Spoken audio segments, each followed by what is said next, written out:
నమస్కారం. ఎట్టకేలకు Delhi CM suspense ఎవరు అనేది సస్పెన్స్ 12 రోజుల తర్వాత తేలిపోయింది. ఈ నెల 8 నాడు రిజల్ట్స్ వస్తే సరిగ్గా మధ్యాహ్నం 10 రోజుల గ్యాప్‌తోని ఇవాళ మరి 19 ఫిబ్రవరి నాడు ఈ సస్పెన్స్ తేలబోయింది. అయ్యవారు వచ్చేదాకా అమావాస్య ఆగుతుందా అన్నట్టు మోడీ గారు విదేశీ పర్యటన పూర్తి చేసుకొని వచ్చిన తర్వాత ఇవాళ బీజేపీ లెజిస్లేటివ్ పార్టీ సమావేశం జరిగింది.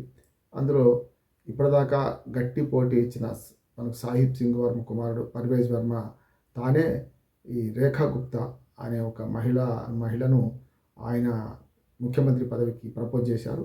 ఇదంతా సీట్లు కవర్ సంస్కృతి అయినా కానీ ప్రజాస్వామ్యయుతంగా బీజేపీ అధినాయకత్వం నుంచి వచ్చిన పరిశీలకులు వారి మధ్యన జరిగింది. ఇది పార్టీ అంతర్గత వ్యవహారం, అంతకంటే మించి ఇంకేం ఉండదు. ఎప్పుడైనా ఎవరైనా సరే ఏకగ్రీవం ఎన్నుకునే పద్ధతిలో అధిష్టాన వర్గం జోక్యం చేసుకుంటుంది. జాతీయ పార్టీల్లో అది జరగాల్సింది జరుగుతుంది కూడా. అందరూ ప్రజాస్వామ్యయుతం కూర్చోడానికి గ్రూపులు కడతారు, ఎవరికి వాళ్ళు యమునా తీర అయిపోతారు. కనుక జాతీయ పార్టీల్లో ఇది సహజంగా జరిగేది. మొత్తం మీద పర్వేజ్ సింగ్ వర్మ గారితోనే ప్రతిపాదించి రేఖా గుప్తాను ఎన్నుకున్నారు కొత్త సీఎంగా. రేపు అంటే ఫిబ్రవరి 20 నాడు రేపు రామ్లీలా మైదానంలో పెద్ద ఎత్తున దేశంలోని ప్రధానమంత్రి, అట్లానే మనకు హోంమంత్రి అమిత్ షాతో పాటు దేశంలోని అనేక మంది ఎన్డీఏ కూటమి నేతలు, అట్లాగే ముఖ్యమంత్రులు, డిప్యూటీ చీఫ్ మినిస్టర్స్ అందరూ కూడా వస్తున్నారు. పార్లమెంట్ సభ్యులతో సహా పెద్ద కోలాహలంగా 30-40 వేల మంది మధ్యన జరుగుతుంది.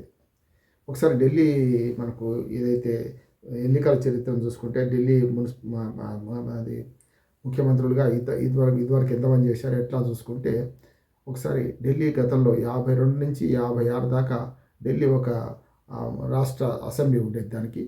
దానికి మొట్టమొదటిసారి అంటే 56 తర్వాత భాషా ప్రయుక్త రాష్ట్రాలు వచ్చినప్పుడు అది రద్దయింది. అంతకుముందు ఢిల్లీ ముఖ్యమంత్రిగా బ్రహ్మప్రకాష్ మొదట్లో 52 నుంచి 55 దాకా పనిచేశారు. ఆ తర్వాత 55లో అంటే ఇంకో సంవత్సరం మిగులుండగా రెండో ముఖ్యమంత్రిగా గుర్మజ్ నిహాల్ సింగ్ ఎన్నికయ్యారు.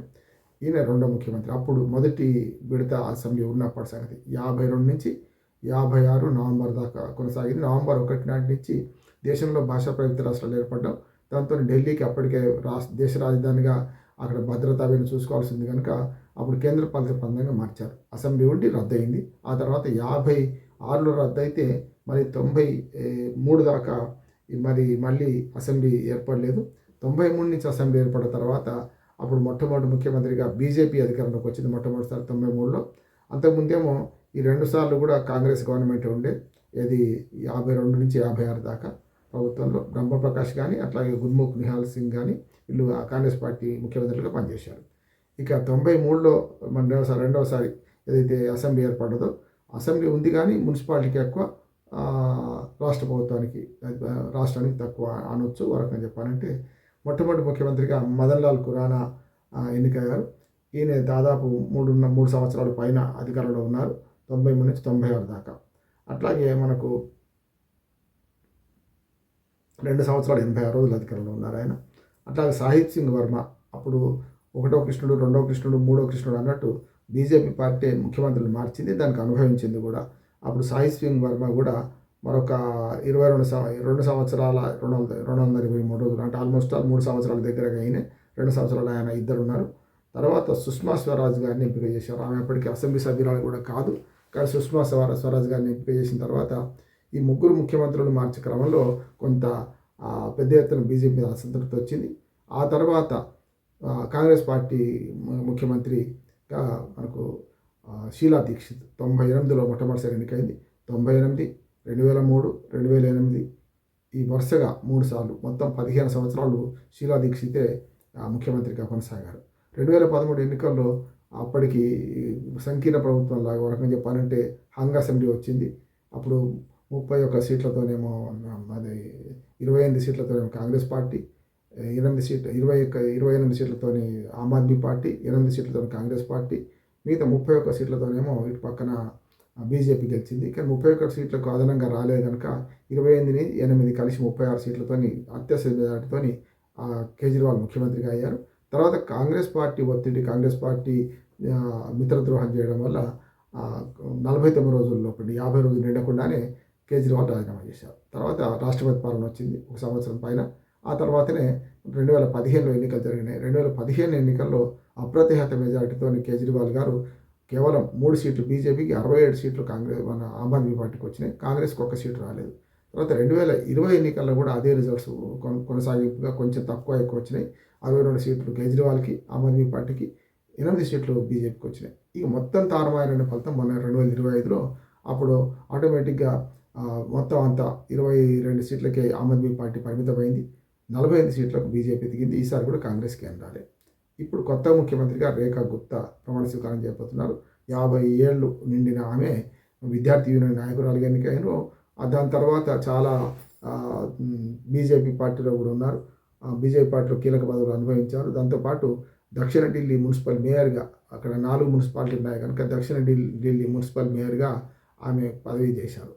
అట్లాగే మొత్తం మీద రాజకీయంగా రంగంలో బీజేపీ పార్టీలోనే ఎక్కువ కాలం పనిచేశారు. ఆయన మొత్తం అంతా బీజేపీ పార్టీలో పనిచేశారు.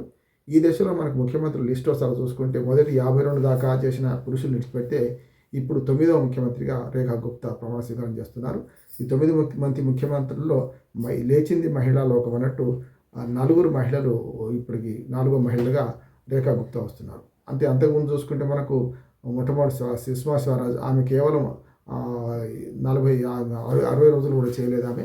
సుష్మా స్వరాజ్ తర్వాత 2వ మహిళా ముఖ్యమంత్రిగా షీలా దీక్షిత్, తర్వాత 3వ మహిళా ముఖ్యమంత్రిగా 5 నెలల పదవీ కాలం పూర్తి చేసుకున్నారు మొన్నటి అతిశి మారిన ఆమె సెప్టెంబర్ 21 నుంచి రేపు ఫిబ్రవరి 20 దాకా 5 నెలల కాలం పూర్తి చేసుకున్నారు ఆమె 3వ ముఖ్యమంత్రిగా, మహిళా ముఖ్యమంత్రిగా. 4వ ముఖ్యమంత్రిగా చూసుకుంటే ఇప్పుడు రేఖా గుప్తా వస్తున్నారు కనుక 15 ఏళ్ళు షీలా దీక్షిత్ ముఖ్యమంత్రిత్వం, వీళ్ళు ఇద్దరు కలిసి 6 నెలలు కలిసి అయినా కూడా 16 ఏళ్ల పాటు, అంటే మొత్తం మీద ఈ 93 నుంచి ఇప్పటిదాకా 30 ఏళ్లలో సగం కంటే ఎక్కువ మహిళా ముఖ్యమంత్రులు పరిపాలించినట్టు లెక్క. కనుక ఆ రకంగా ఎక్కువ కాలం పరిపాలించిన ముఖ్యమంత్రి అంటే మనకు మొట్టమొదటి ముఖ్యమంత్రి ఎక్కువ కాలం పరిపాలించిందంటే ఆమ్ ఆద్మీ పార్టీ కేజ్రీవాల్ మాత్రమే. కనుక ఇదంతా చూసుకుంటే ఢిల్లీ చరిత్రలో ఒక చరిత్రాత్మకమైన దినం అనుకోవచ్చు.